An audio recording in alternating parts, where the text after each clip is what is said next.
Gitukod na sa Pagadian City ang labing-unang Community Tsunami Alerting Station sa Region 9. Samtang Fivox Zamboanga, labing gikabalaka ang dugay ng wala paglihok sa Sulot Trench.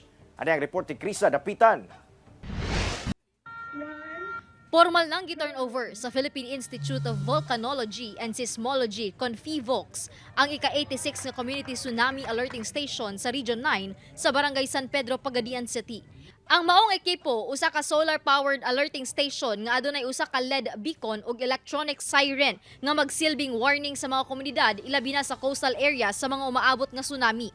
Sumala sa FIVOX, usa kini kakalampusan sa lungsod, ilabi pa nga naigo na og tsunami ang lugar niadtong 1976 kundi ubay-ubay gayud ang namatay. Ginapaningkamutan na sab sa ahensya nga mabutangan pa og Community Tsunami Alerting Station ang laing lugar sa Zamboanga Peninsula aron mas paspas ang pagkatag sa impormasyon panahon sa emerhensya. Ilabi pa nga ginakabalakan karon sa FIVOX ang dugay na nga wala paglihok sa Sulot Trench. Base sa datos sa ahensya, ulahing milihok ang Sulot Trench niadtong Setyembre tuig 1897 kung asa miabot sa magnitude 7 ang gikusgon sa linog.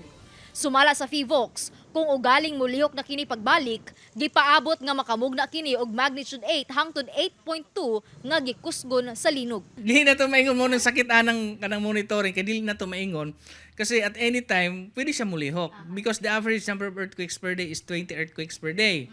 So di ta mahibalo sa 20 baka niya tong usa diri sa tong kilid ra. So mo nay kadlo ka na to. Kauban si Sim Romero sa kamera, ako si Krisa Dapitan para sa One Mindanao.